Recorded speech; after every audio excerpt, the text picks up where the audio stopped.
आज छोटी काशी गोला गोपीनाथ जनपद लखीमपुर खीरी में आपका आगमन हुआ है। विश्वकर्मा समाज के ही लोग नहीं बल्कि अन्य समाज के लोग भी आपका स्वागत सत्कार करने के लिए यहाँ पर मौजूद हैं। क्या कहेंगे?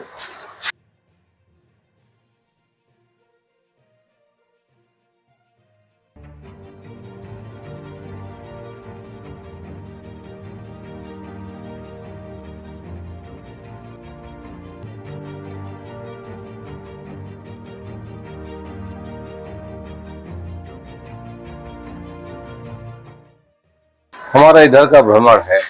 आज फरीदपुर में विश्वकर्मा समाज का, मैते समाज का बड़ा सम्मेलन था। उसका पीलीभीत से फिर जो है पूरनपुर होते हुए गोला, और गोला से फिर लखीमपुर खीरी जाना है। लक्ष्य है 2027 में समाजवादी पार्टी की सरकार बनाना। तो अपने समाज के जितने भी लोग हैं जगह जगह पर सभी को जागरूक भी कर रहे हैं, संगठित कर रहे हैं और कह रहे हैं कि 2027 में सब लोग समाजवादी पार्टी के साथ रहें, समाजवादी पार्टी को मजबूती से जिताएं और समाजवादी पार्टी की सरकार बनाएं, क्योंकि सरकार बनाने पर ही जो है विश्वकर्मा समाज की उन्नति संभव है। थोड़ा यूजीसी पे प्रकाश डाल दीजिए। यूजीसी पर भारतीय जनता पार्टी का दोहरा रवैया अपना रही है। पहले यूजीसी लागू किया, यूजीसी में जो गाइडलाइन दिए हैं, अगर इनको नहीं लागू करना था या इसको फॉलो नहीं करना था तो लागू क्यों किया? जो है लागू किया, फिर अपने ही लोगों से, सवर्णों से विरोध करा करके उसको सुप्रीम कोर्ट से स्टे करवा दिया। तो भारतीय जनता पार्टी एक तरफ यूजीसी को ला करके पिछड़ों का हितैषी, दलितों का हितैषी बनना चाहती है और फिर उसे सुप्रीम कोर्ट से स्टे करा करके वो जो है अगड़ों के पक्ष में ले जाती है। ये बीजेपी का दोहरा चरित्र है। बीजेपी हमेशा दोहरा चरित्र अपनाती है। वो वोट लेने के लिए पिछड़ों और अगड़ों दोनों को साधना चाहती है, लेकिन पिछड़े वर्ग के लोग इस बात को समझ गए हैं। पिछड़े वर्ग के लोग या दलित समाज के लोग कभी भी भारतीय जनता पार्टी को न वोट देंगे न उनको सत्ता में आने देंगे। इस बार समाजवादी पार्टी को वोट दे करके सब लोग जिताने का काम करेंगे और श्री अखिलेश यादव जी को उत्तर प्रदेश का मुख्यमंत्री बनाने का काम करेंगे। आपने यूजीसी में बताया है कि बीजेपी का रोल रहा है, तो बीजेपी वाले कह रहे हैं कि सुप्रीम कोर्ट का आदेश था। तो इसको ये क्या, तो सरकार किसकी है? बीजेपी की सरकार है। तो सुप्रीम कोर्ट से जो स्टे वैकेट क्यों नहीं कराते? रोल तो सरकार का है। अगर सरकार सुप्रीम कोर्ट में अच्छा वकील खड़ा करती तो स्टे कभी नहीं होता। तो कमजोरी तो बीजेपी सरकार ने दिखाई, और इसलिए दिखाई क्योंकि वो चाहते थे कि स्टे हो। तो और आज भी अगर स्टे है तो आज भी बीजेपी अगर चाहेगी तो उसको जो है सुप्रीम कोर्ट में पैरवी करके स्टे को वैकेट करा सकती है, लेकिन नहीं कर रही है। इसका क्या मानना जाए? इसका मतलब कि बीजेपी नहीं चाहती है कि यूजीसी लागू हो। और बीजेपी सरकार में है, 3 दिन में अगर 10% अगड़े वर्गों को आर्थिक आधार पर रिजर्वेशन दिया जा सकता है, कानून अगर बनाया जा सकता है, एक दिन लोकसभा में लाकर दूसरे दिन राज्यसभा में, तीसरे दिन प्रेसिडेंट का दस्तखत हो जाता है, तो यूजीसी पर क्यों नहीं कानून बना देते 2 दिन के अंदर?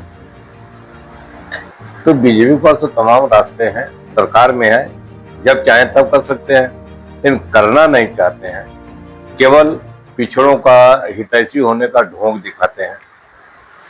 27 का चुनाव क्या गठबंधन में ही होगा? हाँ, जो गठबंधन है आज की तारीख में यानी कांग्रेस से, वो गठबंधन रहेगा और उसी गठबंधन के तहत हम लोग सरकार चुनाव लड़ेंगे और सरकार बनाएंगे।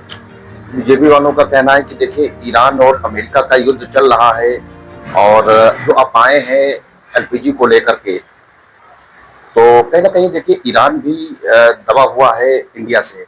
2 वेसल उसके एलपीजी आ गए हैं। अगर कोई और चेहरा होता तो क्या लगता, आ जाते? नहीं, ये तो बीजेपी की जो है विदेश नीति पूरी तरह से फेल हो चुकी है। और प्रधानमंत्री जिस तरह से अमेरिका के सामने घुटने टेक दिए हैं, दबाव में आकर के ट्रेड डील किया है, उससे किसानों का बहुत बड़ा नुकसान हुआ है। और अगर युद्ध इतने दिनों से चल रहा है तो केंद्र सरकार को या प्रधानमंत्री जी को, मोदी जी को इस पर अपना रुख स्पष्ट करना चाहिए।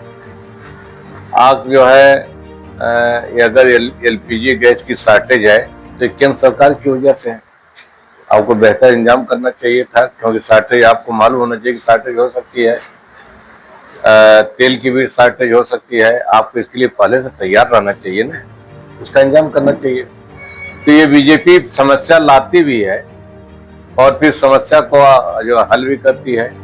तो ये बीजेपी की समस्या है। बीजेपी जानबूझ करके गैस की किल्लत का समस्या पैदा किया है। जब बीजेपी वाले कहते रहते हैं कि जब समाजवादी पार्टी की सरकार थी तो बड़ा गुंडागर्दी बढ़ गई थी, इस समय शांत माहौल है बिल्कुल। तो गुंडागर्दी करने वाले अब सरकार में है, गुंडागर्दी वाले करने वाले सरकार में है, दंगा कराने वाले सरकार में है, उपद्रव कराने वाले सरकार में है, तो अब अब माहौल शांत होगा। और जब सरकार में नहीं रहते तो गुंडागर्दी करते हैं। एक सवाल आपसे लेंगे, AIMIM को किस नजरिए से देख रहे हैं? यहाँ पर भी गोला विधानसभा की बात की जाए तो यहाँ पर कार्यालय बन चुका है। नहीं बनने दीजिए, तमाम छोटे छोटे दल हैं, जब चुनाव आता है तो चुनाव लड़ते हैं, लेकिन इन लोगों को कोई वजूद नहीं है। जनता जानती है कि किसे वोट देना है, किसे सरकार बनाना है। कोई अब अपना वोट खराब नहीं करना चाहता। समाजवादी पार्टी को अपने समाज के द्वारा कैसे आप फायदा पहुंचाएंगे? समाज कहीं बटा तो नहीं है आपका? तो जैसे पहले फायदा पहुंचाते थे समाज को, ऐसे आगे भी पहुंचाएंगे। कोई पहली बार हम आए हैं क्या? हम तो 30 वर्षों से राजनीति कर रहे हैं। 30 वर्षों में हमने समाज के लिए क्या क्या किया, सरकार में मिनिस्टर रहते हुए, विधान परिषद में सदस्य रहते हुए क्या क्या किया, वो तो सब पूरा समाज जानता है। आगे भी करेंगे। भाजपा के लोग कह रहे हैं कि योगी के अलावा कोई चेहरा ही नहीं है। वहां अखिलेश जी की बात कर रहे हो तो बीजेपी अपनी पार्टी का चेहरा बता रही है ना, दूसरी पार्टी कैसे बता सकती है? भाई समाजवादी पार्टी के नेता श्री अखिलेश यादव जी हैं। भारतीय जनता पार्टी तय करे कि उनकी पार्टी का नेता कौन है। योगी जी है या केशव मौर्य है या पाठक है या अमित शाह है या मोदी जी है, बीजेपी अपना तय करे ना। हमारा तो तय है श्री अखिलेश यादव जी नेता है, उन्हीं के नेतृत्व में चुनाव लड़ा जाएगा, उन्हीं के चेहरे पर चुनाव लड़ा जाएगा और जीता जाएगा। गोला आगमन पर समाज के बाशिंदों, समाज के लोगों, अन्य लोगों को क्या संदेश है? सभी समाज के लोगों को, पिछड़े वर्ग के लोगों को, पीडीए समाज के लोगों को कहना चाहते हैं, एकजुट रहे और इस बार समाजवादी पार्टी को मजबूती दें। 2027 में समाजवादी पार्टी को जिता करके उत्तर प्रदेश में सरकार बनाए और श्री अखिलेश यादव जी को उत्तर प्रदेश का मुख्यमंत्री बनाए।